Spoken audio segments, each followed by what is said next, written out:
এই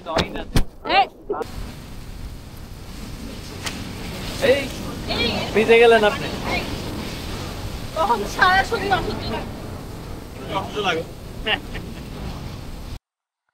আসসালামু আলাইকুম এভরিওয়ান, আশা করি সবাই ভালো আছেন।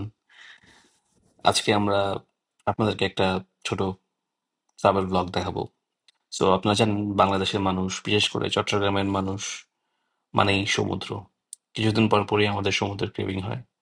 সো আজকে সেই ক্রেভিং মেটানোর জন্য আমরা আমাদের পাশের দেশ পোল্যান্ডের দিকে যাচ্ছি। কাফি ভাই ড্রাইভ করতেছে, পাশে ইশরাত, আমার পাশে নওশিন। আর আমরা যাচ্ছি আজকে পোল্যান্ডের সুইনশে শহরে। উচ্চারণ করতে আমার দাঁত ভেঙে যায়। এই শহরটার নাম সুইনউইশে। পোল্যান্ডের উত্তর পশ্চিম দিকের পোর্ট সিটি এটা। সকাল সকাল আমাদের যাত্রা শুরু করলাম বার্লিন থেকে। মাত্র 3 ঘন্টার মতো লাগে। জ্যাম ট্যাম থাকলে বা রাস্তায় যদি সমস্যা থাকে 3.5 ঘন্টা লাগতে পারে। সো এই যাত্রার পথে আপনাদেরকে সুনিশ্চয় শহর সম্পর্কে কিছু কথা বলা যায়। এটা একটা সমুদ্র শহর, যা আগেই বলেছি।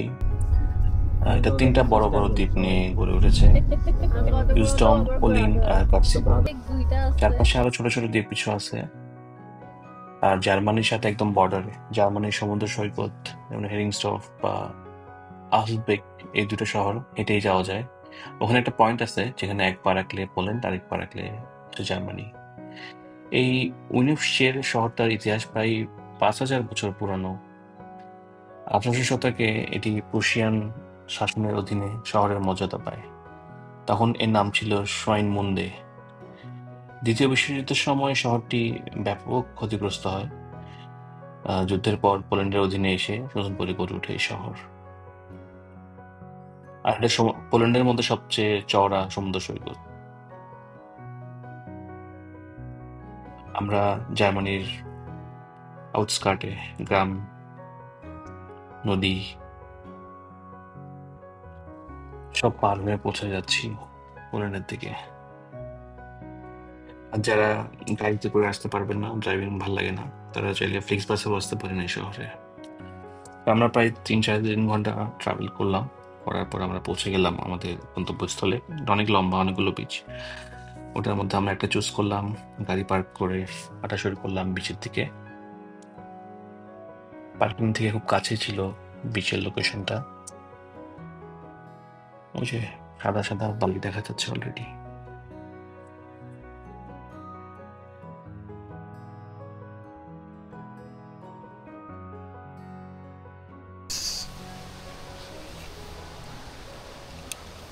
সো আমরা এখন বিচের জন্য রেডি।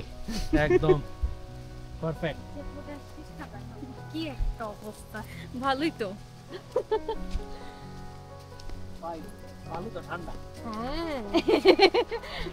খালি পা হয়ে যাবো নাকি?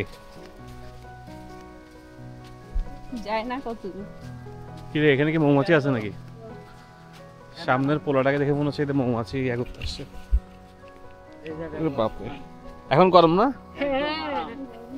একটা আরাম লাগছে। একটু বেশি গরম না হইলেই হয়। কক্সবাজার যাওয়ার সময় অনেক গরম লাগে না পায়ে? হ্যাঁ। এদিকে টমেটো হয়েছে মনে হয় এখানে নাকি? টমেটো? হ্যাঁ, টমেটো। টমেটো আবার নিচে কি জানি। না, টমেটো না ভাই। আমরা একদম পারফেক্ট ওয়েদারে আসছি, সমুদ্রটা একদম নীল লাগতেছে।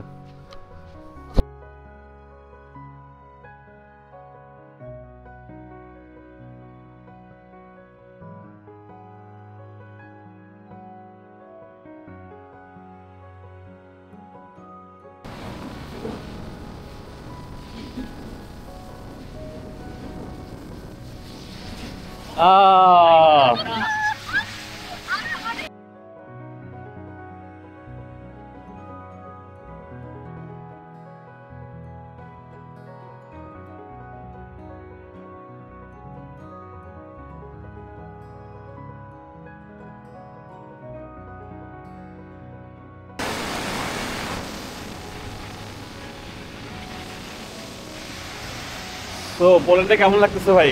অস্থির সেই ভাই। সাথে কেমন লাগতেছে? অনেক ভালো। অনেকদিন পরে কক্সবাজার কক্সবাজার একটা ফিলিংস। আমার কিন্তু আসলে কক্সবাজার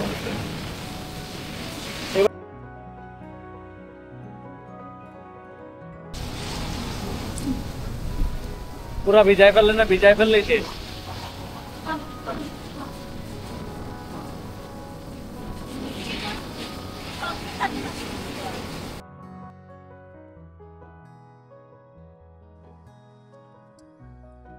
আসলে সমুদ্রে গেলে যা হয় আর কি, আমরা সবাই খুশিতে আত্মহারা হয়ে গেছিলাম সমুদ্রের গর্জনে কিছুক্ষণের জন্য।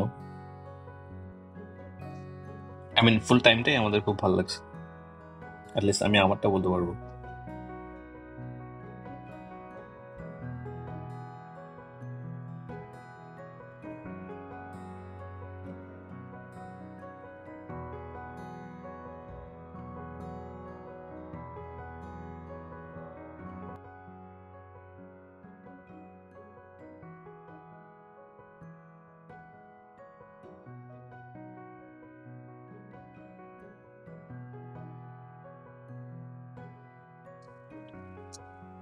বাল্টিক সিতে আমার আগেও আসা হয়েছিল, তো এবারটা কেন জানি বেশি ভালো লাগছে। আমার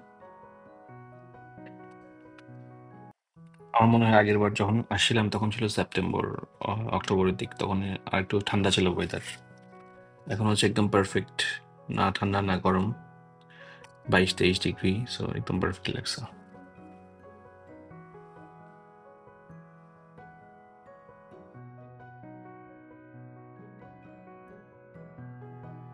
এগুলো অনেক পরিষ্কার ছিল, একটাও ময়লা বা কিছু দেখতে চোখে পড়ে নাই, এটার জন্য পারফেক্ট।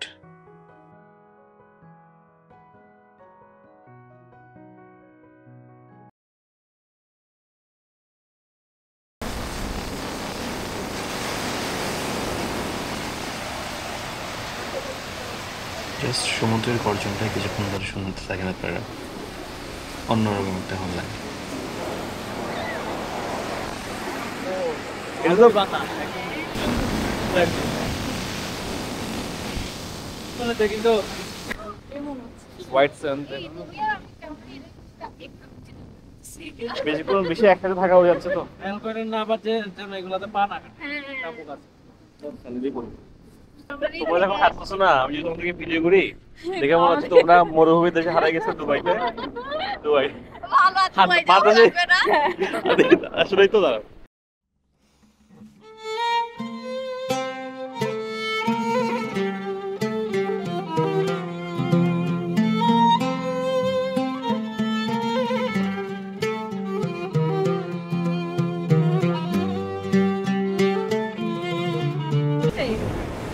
ওখানে কি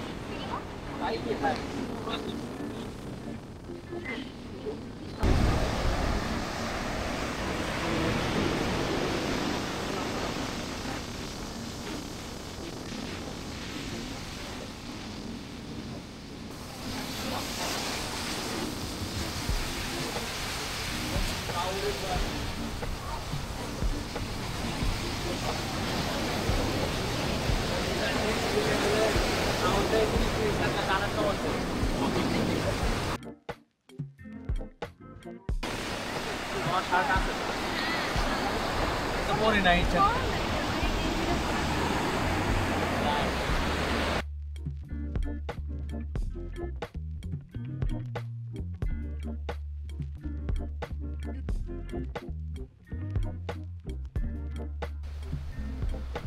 তো আমাদের খেতে পেয়েছিল, আমরা পাশে একটা ডোনার শপে খেয়ে আসলাম, আশেপাশে হালাল শুধু ওইটাই পেলাম। এরপর আমরা আবার বিচে ব্যাক করলাম। এই বিচটা অনেক লম্বা এবং এখানে অনেক কিছু দেখার আছে, সবগুলো তো আর আমাদের ডে ট্রিপে দেখা সম্ভব না। যেমন একটা উঁচু ইটের বাতিঘর আছে, যেটা 68 মিটার উঁচু, ওটাতে উঠলে আশেপাশে বাল্টিক সি সব দেখা যাবে। তো আমরা ওটাতে ওঠার সময় নেই, কিন্তু পাশে একটা উইন্ডমিল টাইপের আছে, যেটা এখানকার সবচেয়ে পপুলার একটা ডেস্টিনেশন। ইভেন এদের সুভিনিয়ার শপেও আপনারা এটা পাবেন। এটার নাম হচ্ছে সম্ভবত, আমি মোটামুটি আশেপাশে সার্চ করে যা দেখলাম, এটার নাম ওখানে কিছু লেখা ছিল না, তবে নাম হচ্ছে স্লাভাসনি, যেটা আমি উইকিপিডিয়াতে দেখলাম আর কি। নেভিগেশন বিজ্ঞান শহরের প্রতীক আর কি এটা। আমার অনেক জায়গা আছে এখানে, মিউজিয়াম আছে ওয়ারের জন্য, ওগুলাতে আমাদের এবার যাওয়া হবে না, তবে নেক্সট টাইম যাবো।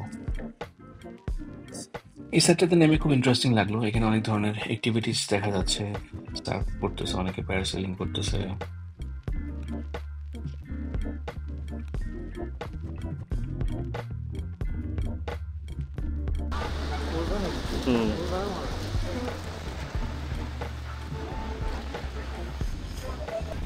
এই লোকটা এখন দেখলাম যে বাতাসে কিন্তু উপরে উঠে গেছিল সে, দেখে উঠতে পারে কিনা ও। এটা সাত, এটা কই, এটা উঠবে মনে হয়।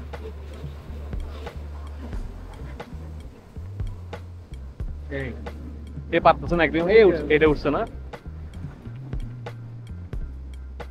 এটাই না সুন্দর লাগতেছে জায়গা, বিকাল বিকাল তো জায়গাটাই সুন্দর লাগতেছে বেশি। কোথায়? আমার তো ওটাও বেশি ভালো এই যে লাগে। মানুষজন কত না, সংগ্রাম এখানে করতেছে। এটা বড়। আমরা এখন সমুদ্রের মাঝখান দিয়ে হেঁটে যাবো না ওদিকে টাওয়ারে, এক্সপিরিয়েন্স করতে পাওয়া যাবে।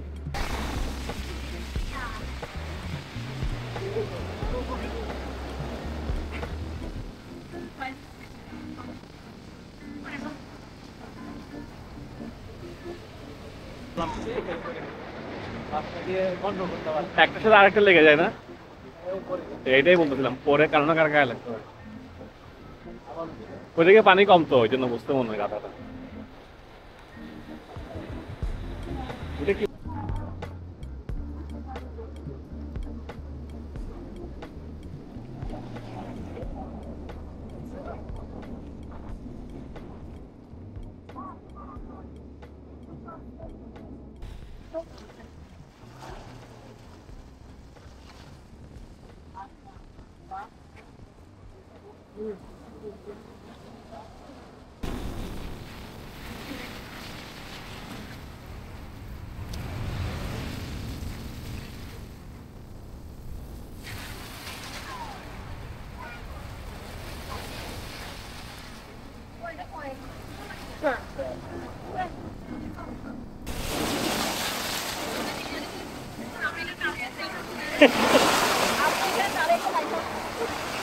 চলো।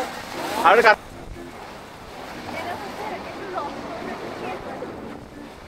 হ্যাঁ, রসটাকে ওখানে জায়গা আছে, কিন্তু ওখানে আবার দুই পাশে সমুদ্র নাই, মনে করতে পারতেছে না।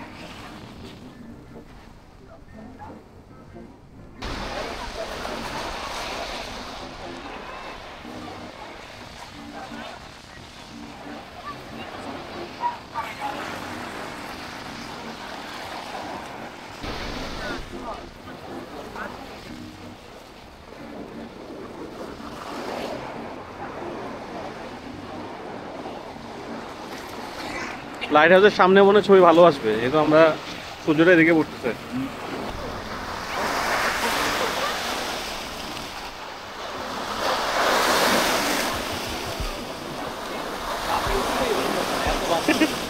সত্যি বিপরীতে উঠতেছে। এই হাঁসটা কতক্ষণ ধরে পানির নিচে? হাঁস এটা ও মানে এইখানে গিয়ে গিয়ে ওদিকে বের হচ্ছে এরকম অবস্থা। ওই ওদিকে চলে গেছে। এটা আরেকটা মনে হয়।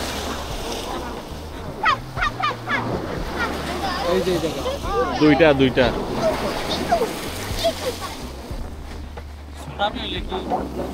গাড়ি উঠাইয়া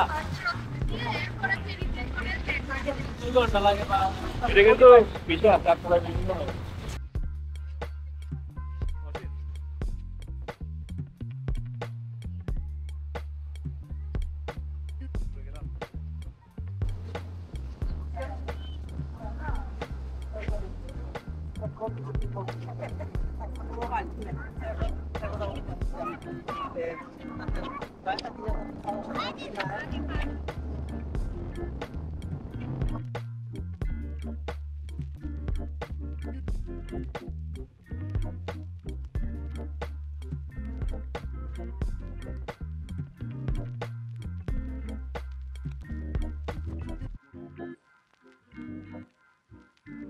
সানসেট পর্যন্ত থাকলে পারলে হয়তো ভালো লাগতো, কিন্তু আমাদের যেখানে যেহেতু জার্মানির মতোই 9টা বাজে, মাগরিব 9টা বাজে সানসেট, এতক্ষণ বসে থাকা যাবে না, আমাদেরকে আবার বাসায় ব্যাক করতে হবে।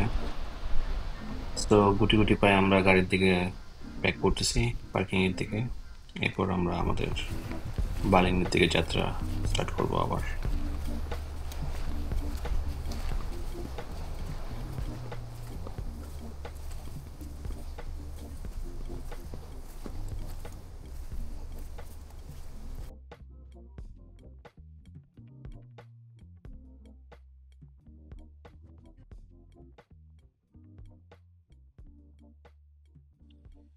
আমরা এখন বালির থেকে ব্যাক করতেছি। সবাই ভালো থাকবেন, সুস্থ থাকবেন। ভিডিওটা ভালো লাগলে লাইক, কমেন্ট, শেয়ার দিয়ে হাতে থাকবেন। জাস্ট একটা দিন শেয়ার করলাম আপনাদের সাথে, এর থেকে বেশি কিছু না। আল্লাহ হাফেজ।